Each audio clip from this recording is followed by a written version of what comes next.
दिल्ली का जूस वाले की सफलता। रामकुमार नगरकोट नाम के गांव में रहता था। वो पढ़ाई लिखाई में बहुत अच्छा था। अपने गांव के स्कूल में प्रथम आने के बाद उसने शहर के कॉलेज में एमबीए में एडमिशन लिया और एमबीए की परीक्षा बहुत अच्छे अंकों से पास की और खुशी खुशी घर आकर अपने माता पिता को अपने सर्टिफिकेट दिखाए।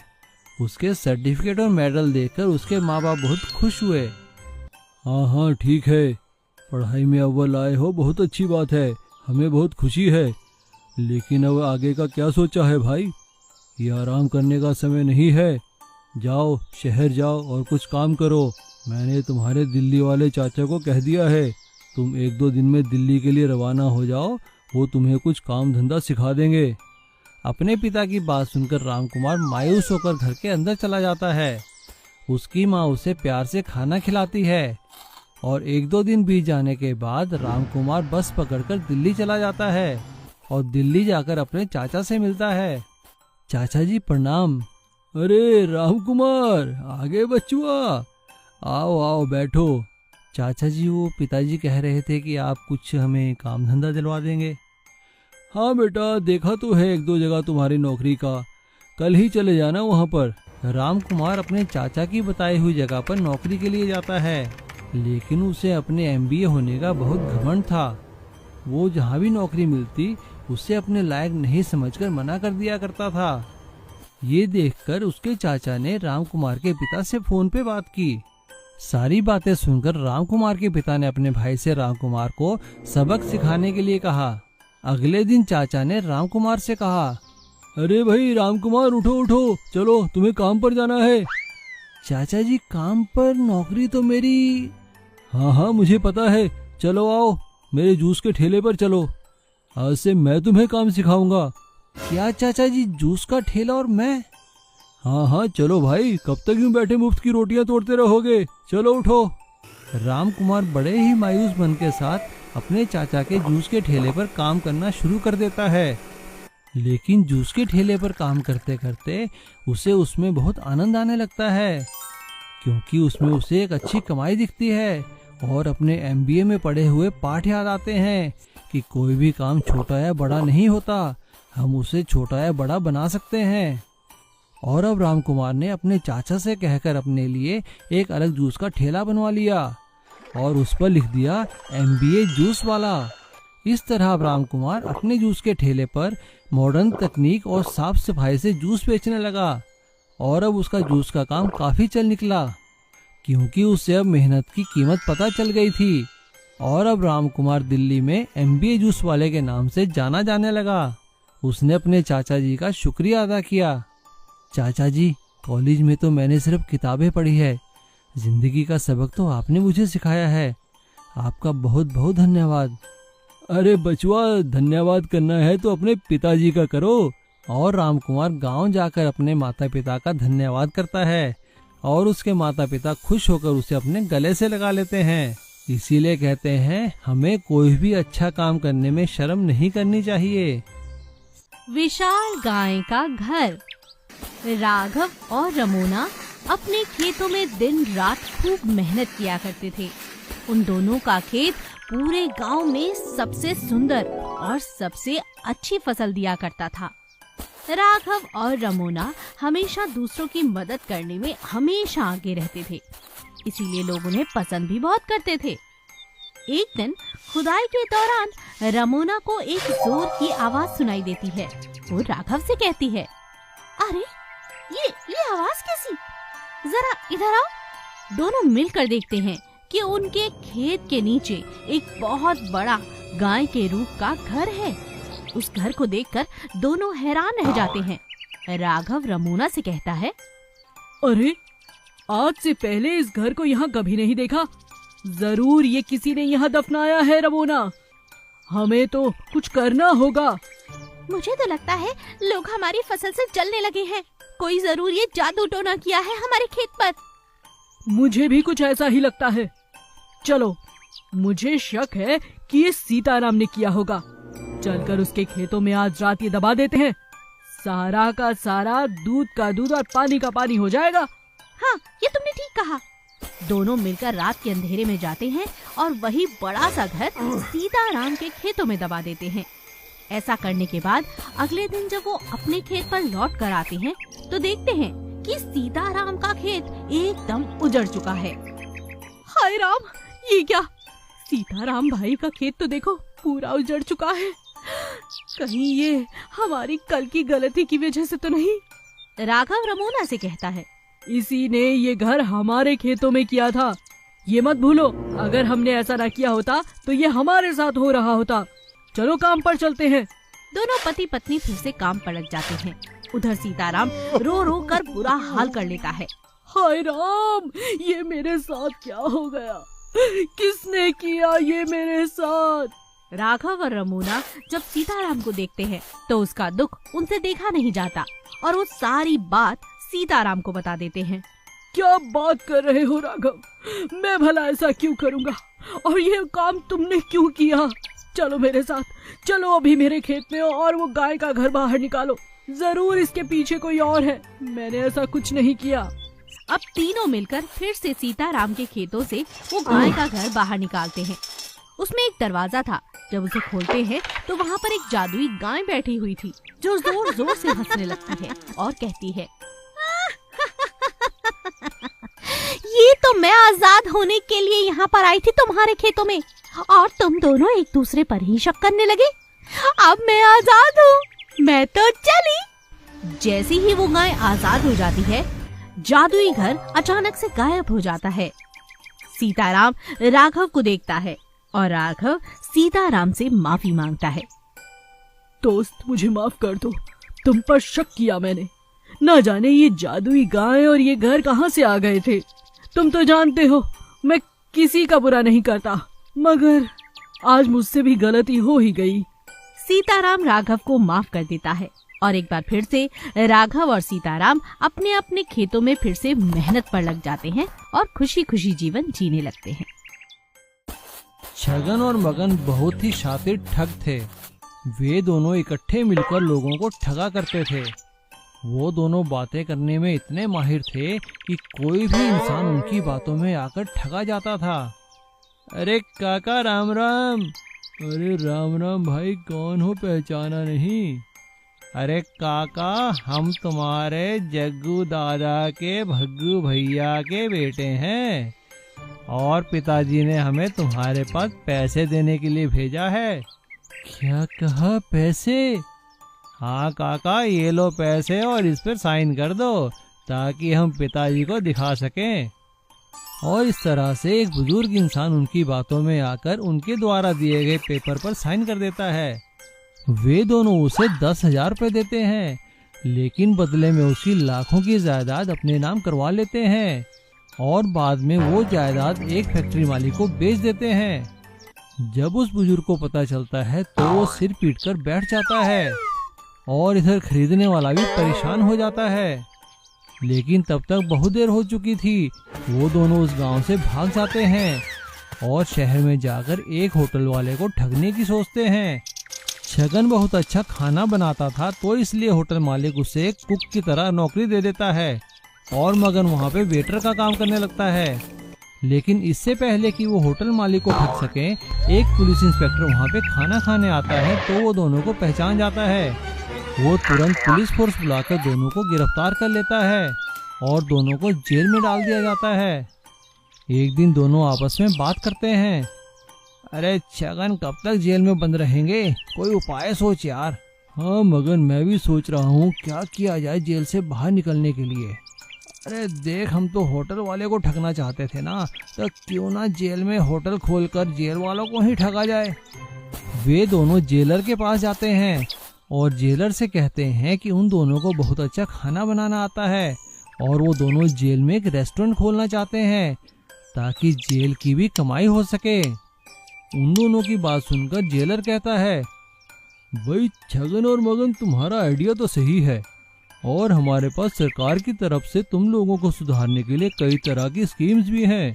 उनमें से एक रेस्टोरेंट की भी स्कीम है। मैं तुम दोनों को जेल में रेस्टोरेंट खोलने की परमिशन देता हूँ, लेकिन देखो, कोई हेरा फेरी नहीं, कोई ठगी नहीं, अरे नहीं जेलर साहब, अब हमने ठगी छोड़ दी है। हम तो बस अब एक साधारण इंसान बन के जेल की सेवा करना चाहते हैं। जेलर सरकार के कैदी सुधार कार्यक्रम के अंतर्गत जेल में रेस्टोरेंट खोलने की परमिशन दे देता है। छगन और मगन बहुत स्वादिष्ट खाना बनाने लगते हैं। सभी उनके खाने की तारीफ करते हैं और जेल को बाहर से भी खाने की ऑर्डर मिलने लगते हैं।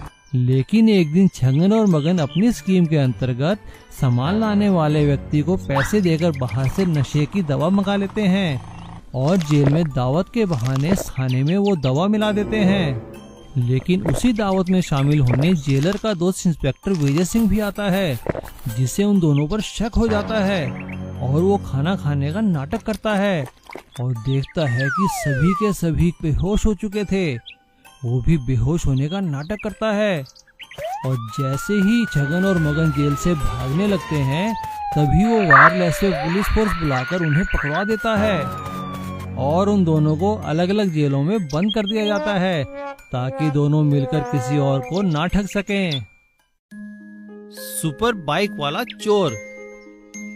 चंदनगढ़ के लोग आए दिन होने वाली चोरियों से परेशान थे। एक चोर उनके घरों से, दुकानों से सामान चोरी करके ले जाता था। कई बार तो रास्ते में चलते हुए बैग व पर्स भी छीन कर ले जाता था। सभी लोग जानते थे कि वह धर्मू है, जो कि एक सुपर बाइक पर हवा की तरह आता है और चोरी करके हवा की तरह चला जाता है। अरे अपना पर्स बगल में दबा कर चलो, पता नहीं कब सुपर चोर आए और तुम्हारा पर्स छीन कर ले जाए। फिर तो मैं गले का हार उतार कर भी पर्स में रख देती हूँ।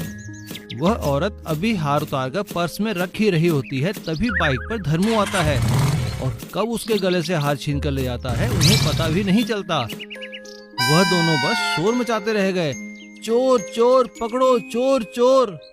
चंदनगढ़ की पुलिस भी सुपर बाइक वाले चोर से परेशान थी। बसंत कुमार वहाँ के नए एसपी बनकर आए थे।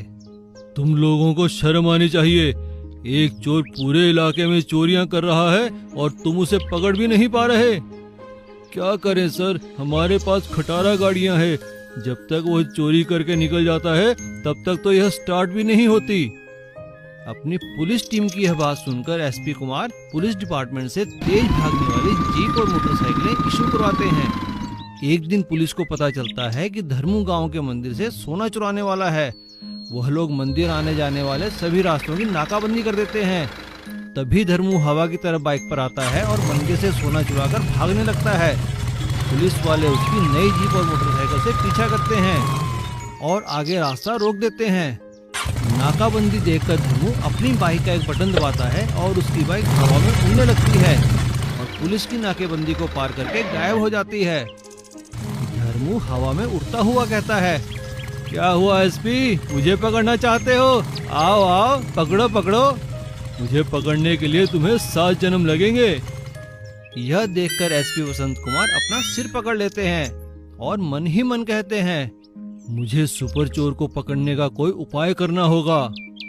कुछ दिनों बाद वह उसे फंसाने के लिए चंदनगढ़ में एक गहनों की एग्जीबिशन लगवाते हैं। एग्जीबिशन के बीचों बीच एक कीमती हीरा रख देते हैं। सुपर चोर धर्मू को जब यह पता लगता है तब वह उस हीरे को चुराने के लिए एग्जीबिशन में आता है, लेकिन जैसे ही वह हीरा लेकर जाने लगता है उसकी बाइक जमीन पर चिपक जाती है। वह हैरान हो जाता है, अरे यह क्या हो गया, मेरी बाइक चल क्यों नहीं रही?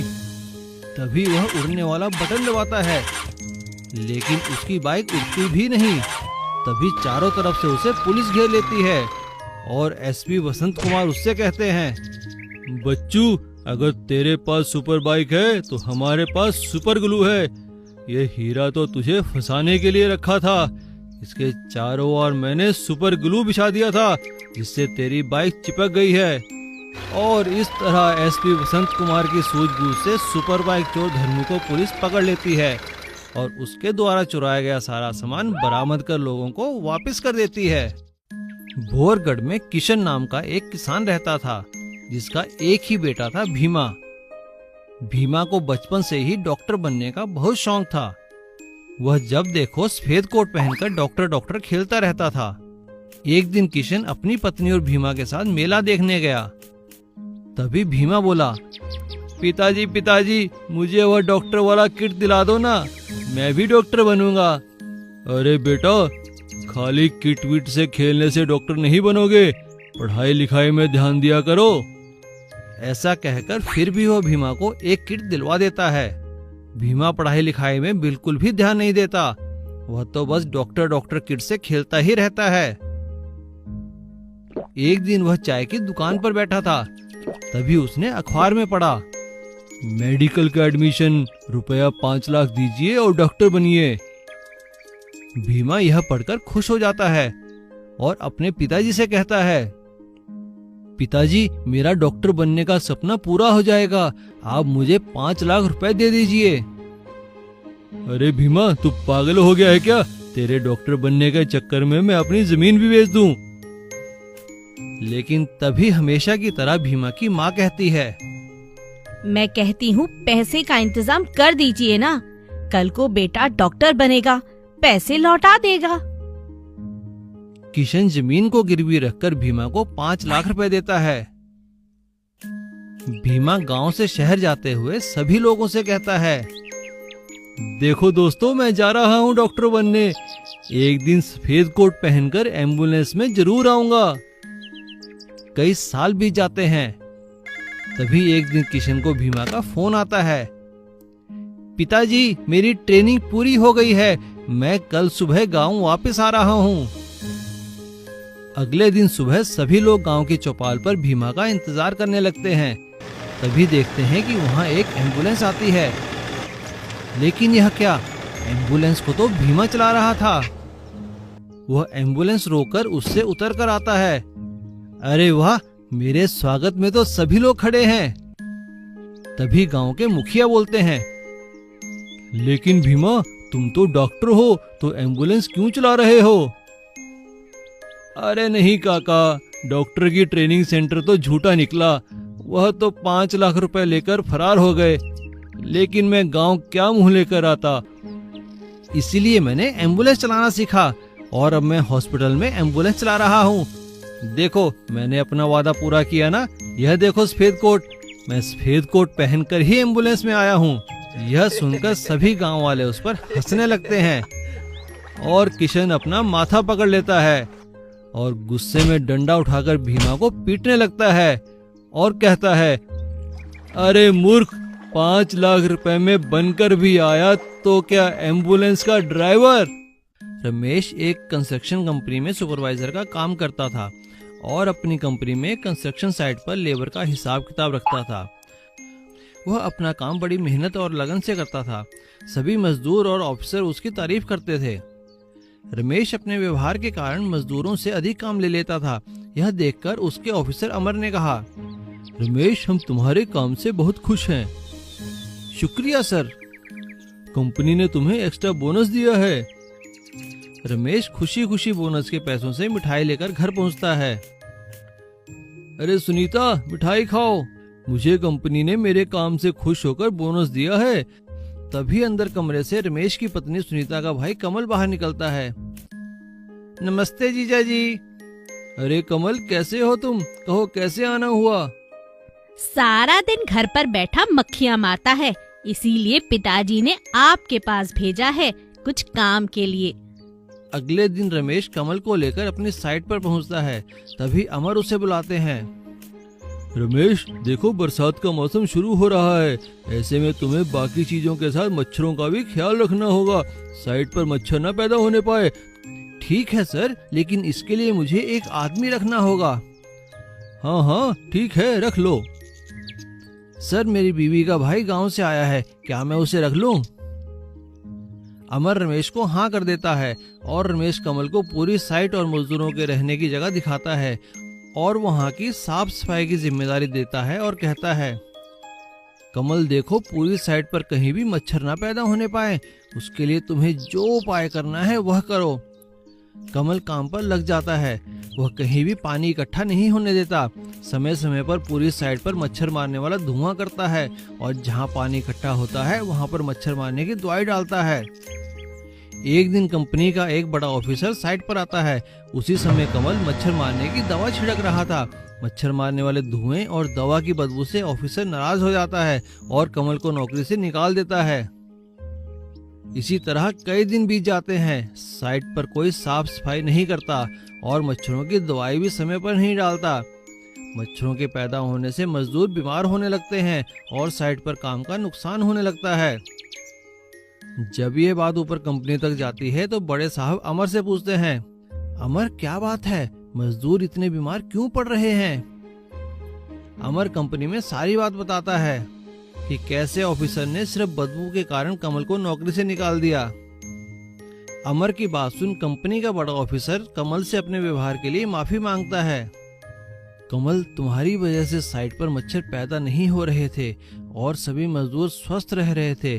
कंपनी तुम्हें दोबारा नौकरी पर रखती है। कमल खुश होकर अगले ही दिन से अपने काम पर लग जाता है और साइट पर फिर से साफ सफाई रहने लगती है और मच्छर भाग जाते हैं। सीख, मेहनती इंसान की हर जगह कदर होती है।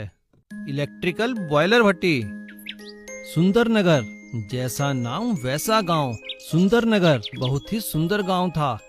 वहां पर पहाड़, झीलें, पेड़ पौधे और कई तरह के फूल पौधे पाए जाते थे। इन पेड़ों पर रहने वाले जीव जंतु इसकी सुंदरता को और बढ़ाते थे। झीलों में रहने वाली मछलियां सभी को अपनी ओर आकर्षित करती थी।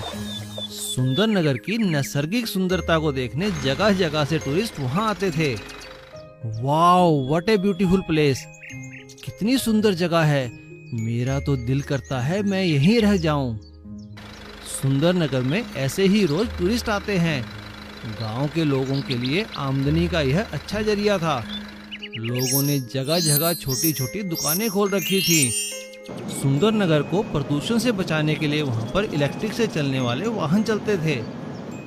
सब कुछ ठीक चल रहा था, लेकिन एक दिन एक आदमी पंचायत के मुखिया के पास आता है।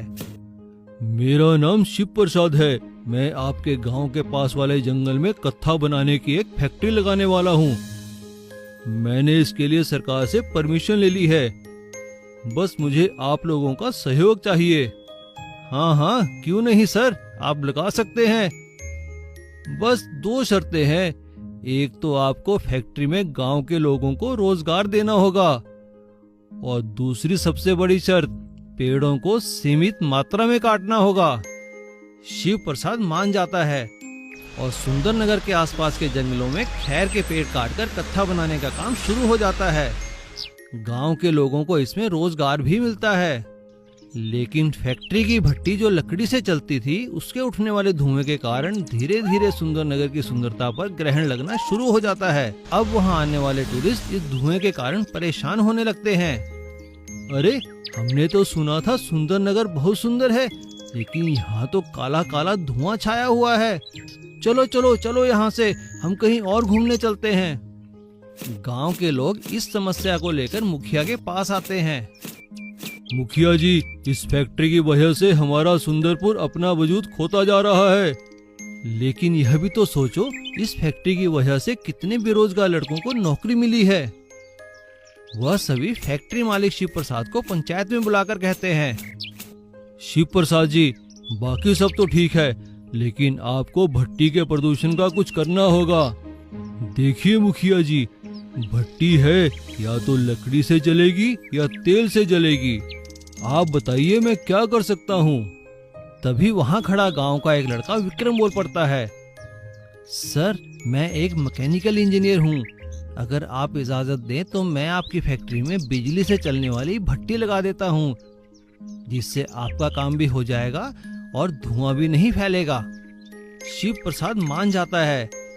विक्रम अपने साथियों के साथ मिलकर लकड़ी वाली भट्टी की जगह बिजली से चलने वाली बॉयलर भट्टी लगा देता है, जिसके कारण फैक्ट्री भी चलती रहती है और सुंदरनगर की सुंदरता भी बनी रहती है। Please subscribe. 3 चालाक बकरियां। सोना, मोना और गोना नाम की 3 बकरियां थीं, जो बबीता के घर में रहा करती थी। बबीता बहुत ही प्यारी लड़की थी, जो अपने माता पिता के साथ गांव में रहा करती थी।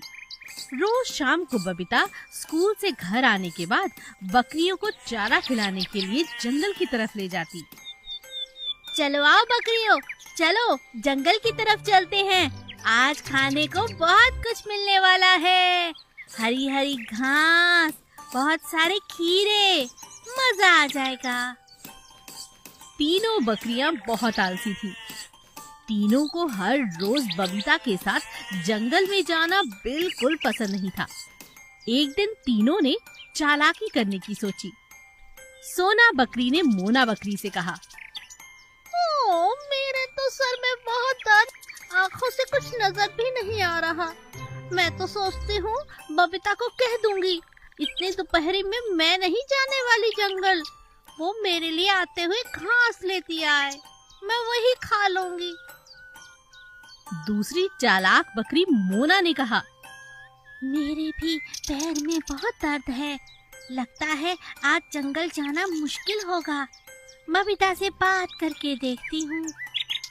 तीसरी चालाक बकरी गोना समझ गई कि दोनों चालाक बकरियां आज बहाना बनाकर यहाँ घर में रुकने का इंतजाम कर रही हैं।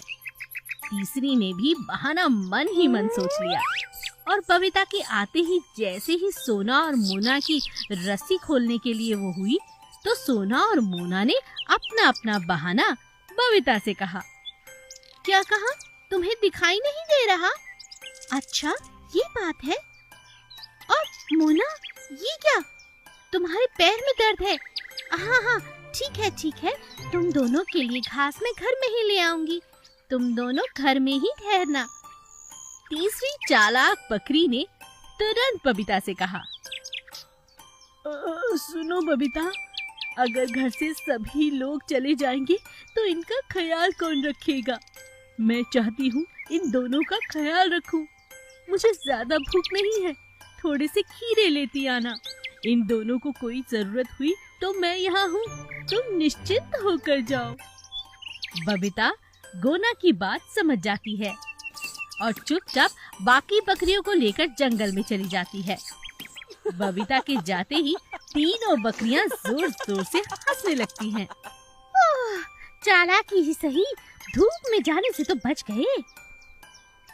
हाँ, तुम दोनों की चालाकी तो मैंने देख ही ली और इसीलिए मैंने भी बहाना बना दिया ताकि मुझे भी जाना ना पड़े। पूजा अपने घर की बाहर हमेशा साफ सफाई करती रहती थी। एक दिन वो कुछ बीज लगाती है और उनसे मटर का पौधा निकलता है। पूजा की खिड़की के बिल्कुल पास वो पौधा लग जाता है। पौधे पर छोटी छोटी मटर की फलियां निकलती हैं। उनमें से 4 पहले मटर के दाने बहुत कच्चे होते हैं, जिन्हें पूजा की खिड़की साफ दिखाई देती है।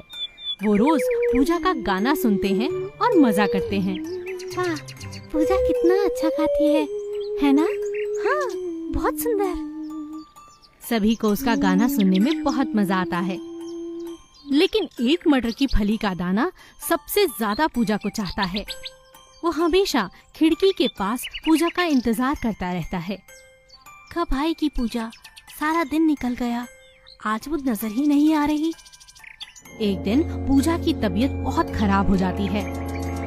मटर की फली का दाना देखता है कि घर में डॉक्टर आ रहे हैं, आसपास के पड़ोसी आ जा रहे हैं। वो 2 महिलाओं की बातें सुन लेता है। अरे बहन, पूजा की हालत तो सही नहीं लगती, ना जाने क्या हो गया है इसे, बिल्कुल बात नहीं करती, बिस्तर से उठने का नाम ही नहीं ले रही। डॉक्टर तो कहता है इसकी इच्छा शक्ति पर ही सब निर्भर करता है, ना जाने ये कब ठीक होगी। बेचारी माँ का रो रो कर बुरा हाल है। मटर का दाना जब ये बात सुनता है तो भगवान की आराधना करने लगता है और पूजा की तंदुरुस्ती की कामना करने लगता है। एक दिन खूब तेज तूफान आता है। अपनी इच्छा शक्ति के कारण वो मटर की फली का दाना सीधा पूजा के कमरे के अंदर जा गिरता है और उससे बातें करने लगता है। पूजा, उठो, तुम्हें क्या हुआ है? यूं क्यों लेटी रहती हो? आखिर बात क्या है? मुझे देखो, मेरी इच्छा शक्ति मुझे तुम्हारे पास तक ले आई और तुम बिस्तर से ही नहीं उठ रही हो। पूरा जीवन तुम्हारे सामने है। उठो पूजा, उठो, तुम्हें उठना ही होगा। पूजा मटर की दाने की आवाज सुनकर धीरे धीरे अपनी आंखें खोलती है। वो देखकर हैरान रह जाती है कि मटर का दाना उससे बातें कर रहा है। तुम बात कर सकते हो? ये कैसे हुआ? और तुम यहाँ कैसे आए? ये मेरी इच्छा शक्ति है, इसीलिए तुम्हें भी अपनी इच्छा शक्ति को जगाना होगा। हम सब के अंदर वो है, मगर उसे जगाना इंसान के अपने अंदर होता है। कोशिश करो, उठो, जागो, अच्छा खाना खाओ, पानी लगातार पियो। धीरे धीरे तुम बिल्कुल तंदुरुस्त हो जाओगी पूजा। धीरे धीरे रोज कहने पर पूजा उसकी बात मान लेती है। मटर की फली के दाने को अपने खिड़की के पास छोड़ देती है। अब तुम यहीं रहो, मैं खाना भी खाती हूँ, समय पर पानी और दवा भी लेती हूँ। उम्मीद तो है धीरे धीरे ठीक हो जाऊंगी। क्यों नहीं, तुम जरूर ठीक हो जाओगी। पहले से तुम बहुत अच्छी हो चुकी हो। धीरे धीरे पूजा तंदुरुस्त हो जाती है। एक दिन बरसात के बाद पूजा का ध्यान अपनी खिड़की पर जाता है। वो देखती है कि मटर का दाना अब फिर से एक पौधा बन चुका है। वो उसे रोज पानी देती है और उसका शुक्रिया अदा करती है, क्योंकि उस मटर के दाने ने ही उसे इच्छा शक्ति हमेशा बनाए रखना सिखा दिया था। मंदिर के सामने बहुत से गरीब लोग रहा करते थे, जो मेहनत मजदूरी करके अपना गुजारा करते। उन्हीं में एक लड़का था संतू, जो हमेशा कुछ फूल और पत्ते लेकर भगवान को चढ़ाने के लिए गुलदस्ता बनाया करता। सभी भक्त उसके गुलदस्ते बड़े चाव से खरीदते और मंदिर में चढ़ाते। एक दिन जब संतू फूल बेच रहा था, फूल ले लो, फूल, सुंदर सुंदर फूल, प्रभु के चरणों के लिए फूल ले लो। तभी वहाँ से एक सेठ गुजरा। अरे वाह, कितना सुंदर गुलदस्ता है, ये सब मुझे दे दो बेटा। सेठ ने सभी गुलदस्ते ले लिए और मंदिर में चढ़ा दिए। पुजारी ने सभी गुलदस्ते मंदिर में मूर्ति के आसपास लगा दिए। सभी लोग देखकर हैरान थे कि मंदिर कितना खूबसूरत लग रहा है। सेठ ने संतू से जाते हुए कहा, मैं तुम्हें रोज इतने ही पैसे दिया करूंगा। क्या तुम इन पैसों में रोज मंदिर के भीतर जाकर मंदिर की सजावट करोगे? जी हाँ, जरूर करूंगा। अब हर रोज संतू मंदिर को सेठ जी के आने से पहले बहुत अच्छे से सजा देता। सेठ उसे खूब पैसे देता। एक दिन सेठ ने संतू को कुछ ज्यादा पैसे दिए। सेठ जी, आज ज्यादा पैसे क्यों? आज मेरी बेटी की शादी है, मैं बहुत खुश हूँ, बस इसीलिए।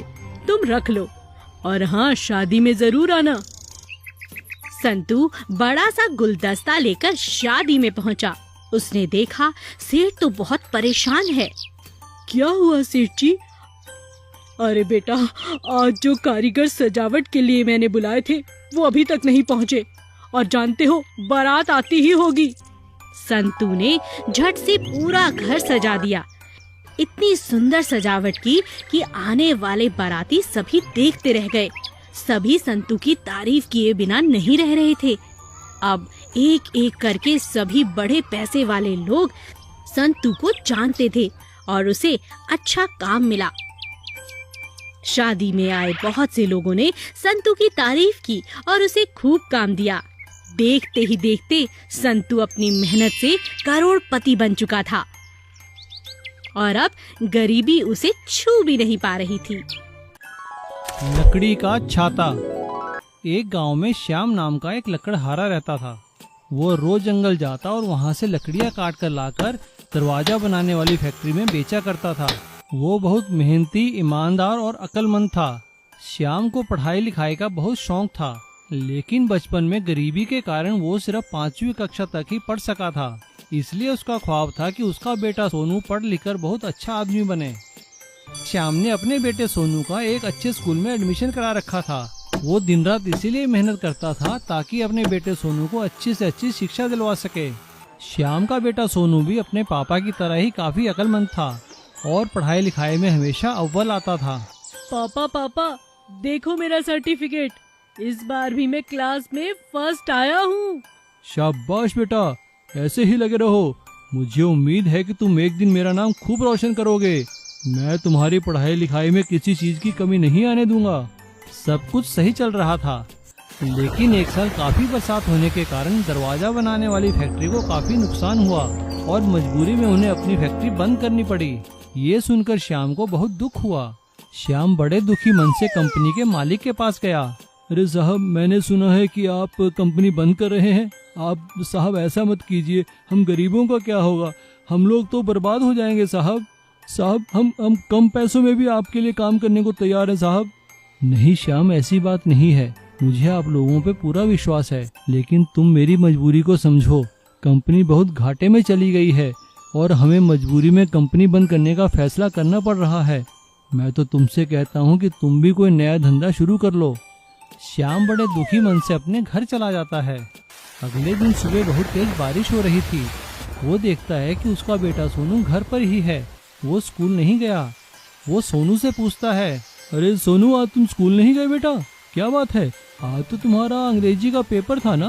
पापा, मैं स्कूल कैसे जाऊं?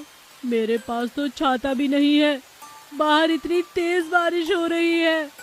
श्याम को अपने बेटे की बात सुनकर बहुत दुख हुआ, क्योंकि उसके पास बहुत ही कम पैसे बचे थे और आगे कमाई का कोई जरिया नहीं था।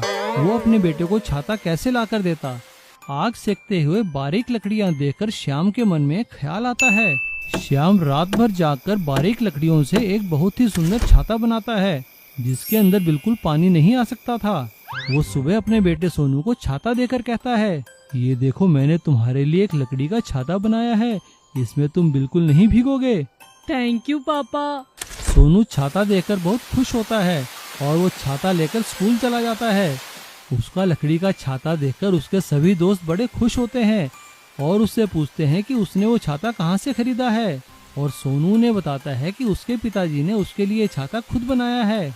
लकड़ी का छाता इतना खूबसूरत था कि सभी बच्चे घर जाकर लकड़ी का छाता लाने की जिद करने लगते हैं और सभी लोग श्याम के पास आकर वैसा ही लकड़ी का छाता बनवाते हैं।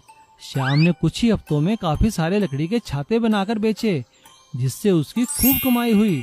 अब श्याम को काम की तलाश करने की कोई जरूरत नहीं थी, क्योंकि उसका लकड़ी का छाता बनाने का काम काफी चल निकला था, जिससे उसकी खूब अच्छी कमाई हो रही थी।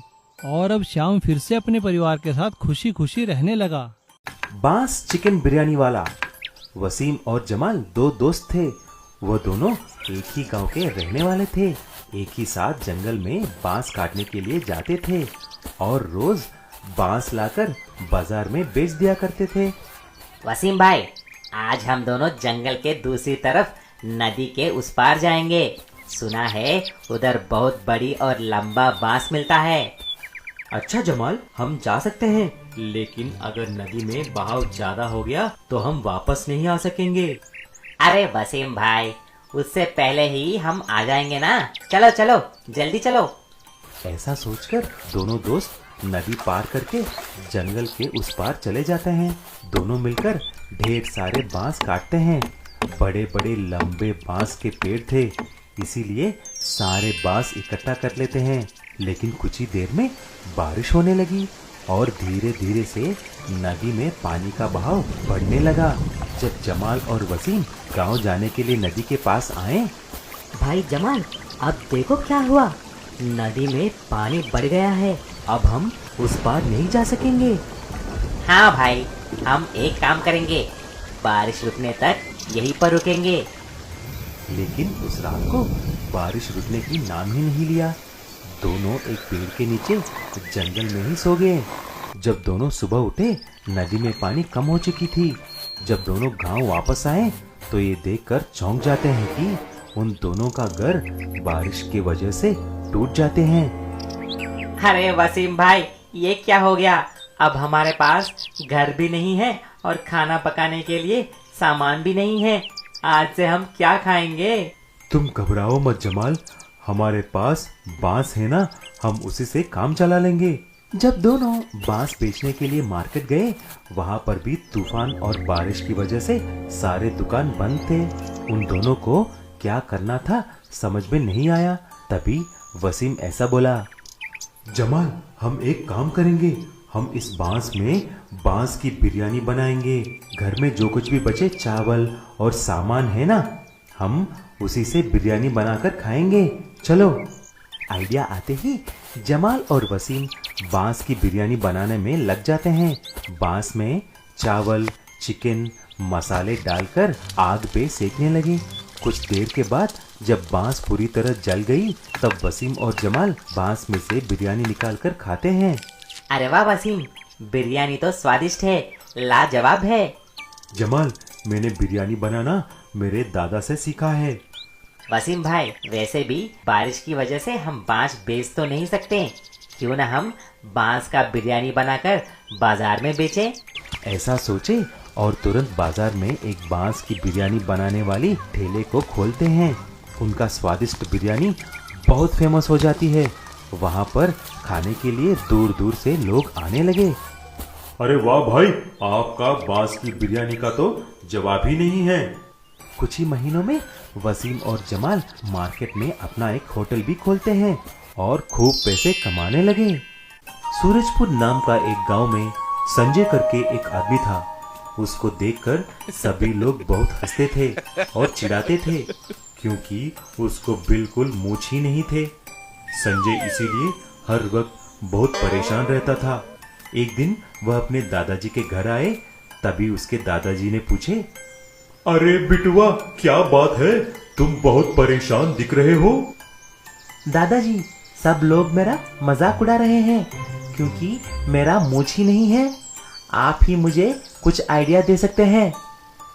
अरे संजय बेटा, तुम एक काम करो, जाकर उस अलमारी में से एक तेल का डब्बा लेकर आना। ये एक जादुई तेल है। तुम इस तेल से रोज तुम्हारे मूंछों पे लगाना, फिर देखना कमाल। कुछ दिन संजय ने जैसा ही अपने दादाजी बोले वैसा ही किया। एक दिन वह जब अपने नींद से उठा, तभी वह आईने में अपना चेहरा देखकर चौंक जाता है। उसके मूंछ बहुत बड़े हो चुके थे और बहुत मजबूत भी थे। जब वह गांव में बाहर गया, सभी लोग उसके लंबे मूंछों को देखकर हैरान रह जाते हैं। तभी उसने एक न्यूज़पेपर में एडवर्टाइजमेंट देखता है। इस साल के मूंछों की प्रतियोगिता सूरजपुर में ही आयोजन कर रहे हैं। जो भी इसमें भाग लेना चाहते हैं, उनका नाम और फोटो हमारे ऑफिस में भेजिए। तभी संजय तुरंत उसके मूंछों के साथ एक फोटो और उसके नाम लिखकर भेजता है। आखिर में मूंछों की प्रतियोगिता का दिन आ ही जाता है। दूर दूर से लोग बड़े बड़े मूंछ लेकर सूरजपुर में आ जाते हैं। उस प्रतियोगिता में सभी अपने मूंछों पर बड़े से बड़ा चीज लगाकर बिना गिरे दिखाना है। पहले एक आदमी आया और 2 नींबू लगाकर दिखाया। फिर और एक आदमी आया और उसके बड़े मूंछों पर 2 केले लगाकर दिखाया। सभी लोग तालियां बजाने लगे। फिर एक आदमी आया, उसने 2 पपीता लगाकर दिखाया। और बाद में संजय आया, उसने 2 बड़े बड़े तरबूज दोनों तरफ लगा के दिखाया। सभी लोग हैरान हो जाते हैं, जोर जोर से तालियां बजाने लगते हैं।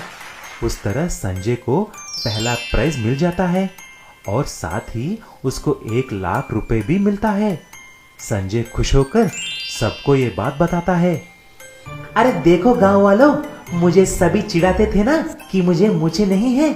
अभी देखो, मूंछों की कंपटीशन में फर्स्ट प्राइज मिला है। लेकिन ये देखकर संजय का दोस्त बलवीर को अच्छा नहीं लगा। इसके बारे में कुछ करना चाहा। इसीलिए रात के समय बलवीर धीरे धीरे से संजय के घर एक कैंची लेकर जाता है। संजय को सोता हुआ देख उसके मूंछों को काटना चाहा, लेकिन उसको पता नहीं है संजय उसका रखवाली के लिए एक कुत्ता पालना शुरू किया। जैसे ही बलवीर संजय के पास गया, तुरंत कुत्ता बलवीर को काट देता है। हे भगवान, बचाओ बचाओ, मुझे बचाओ, कुत्ते ने काट लिया है मुझे। चिल्लाने की आवाज सुनकर संजय और उसके दादाजी उठकर बलवीर को बहुत पीटते हैं और बलवीर को पुलिस के हवाले कर देते हैं। तब से संजय लंबे मूंछों वाले के नाम से मशहूर हो गया।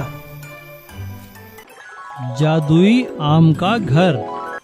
सोनपुर गांव में रघु नाम का एक आदमी रहता था। वो अपनी बेटी प्रीति के साथ गांव में अकेला रहता था। प्रीति जब 2 साल की थी, तब उसकी माँ की एक बीमारी के कारण मृत्यु हो गई थी। गांव के सभी लोग रघु से दूसरी शादी करने के लिए कहने लगे। अरे रघु बेटा, बहुत दुख हुआ तुम्हारी बीवी की मौत का सुनकर, लेकिन बेटा तुम्हारे आगे तो जिंदगी पड़ी है और तुम्हारी बेटी भी तो अभी छोटी है। बेटा तुम दूसरी शादी कर लो। अरे नहीं काका, ये आप क्या कह रहे हैं? मैं अकेले अपनी बेटी को पाल लूंगा। ठीक है बेटा, जैसी तुम्हारी मर्जी।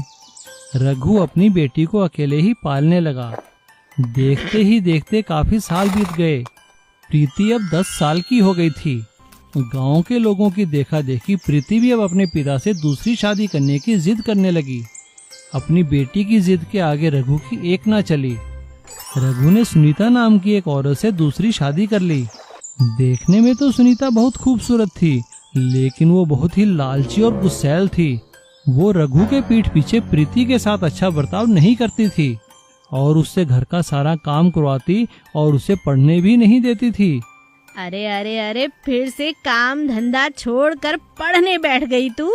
चल छोड़ इसे और चलकर खाना बना। हाँ, ऐसा कई सालों तक चलता रहा। प्रीति ने अपने पिता से कुछ नहीं कहा। वो अपने पिता के आगे हमेशा खुश रहती थी, लेकिन वो अपने दिल की बात अपनी एक सहेली मीना को बताया करती थी। वो मीना से बाजार में किसी न किसी बहाने से जाकर मिला करती थी। मीना भी प्रीति का खूब ख्याल रखती थी। लेकिन एक दिन जब बाजार में प्रीति सब्जी लेने गई और वो मीना से बात कर रही थी, तभी सुनीता वहाँ आ गई। सुनीता को ये देखकर बहुत बुरा लगा कि प्रीति उसकी बुराई मीना से कर रही है। सुनीता ने प्रीति को खूब डांटा और उसे मारकर घर ले आई। लेकिन प्रीति ने मीना से मिलना नहीं छोड़ा। एक दिन जब प्रीति बाजार गई तो उसे पता चला कि मीना की तबीयत बहुत खराब है। वो बड़े दुखी मन से घर वापस आई, लेकिन घर आते ही उसे एक और बुरी खबर मिली। उसके पिता की एक एक्सीडेंट में मृत्यु हो चुकी थी। ये सुनकर प्रीति को बहुत दुख हुआ। वो रोते रोते गांव के मंदिर में गई और भगवान के आगे फरियाद करने लगी। हे भगवान, ये मेरे साथ क्या हो रहा है? मेरे माता पिता तो आपने पहले ही छीन लिए और मेरी सबसे अच्छी दोस्त वो इतनी बीमार है। कुछ करो प्रभु। तभी न जाने कहीं से अचानक प्रीति के हाथ में एक आम आके गिरा। प्रीति ने उसे भगवान का आशीर्वाद मानकर खा लिया और उसका बीज जमीन में गाड़ दिया। अगले दिन जब प्रीति उठी तो उसकी हैरानी का ठिकाना न रहा। वो बीज देखते ही देखते एक बहुत बड़े आम के पेड़ में बदल चुका था। प्रीति उस आम के पेड़ पर चढ़ने लगी और वो ऊपर ही चढ़ती गई। देखते ही देखते वो बादलों के बीच कहीं गुम हो गई। बादलों के बीच पहुंचकर प्रीति हैरान हो गई। वहां पर एक आम का घर बना हुआ था, जिसके अंदर बहुत सारी सोने, चांदी और जेवरात पड़े हुए थे। तभी वहां पर एक दैवीय भविष्यवाणी होती है। बेटा, ये सब आपके लिए है, जितना चाहो उतना ले जाओ। प्रीति वहां से सोना चांदी ले जाकर बेचकर अपनी दोस्त मीना का इलाज करवाती है।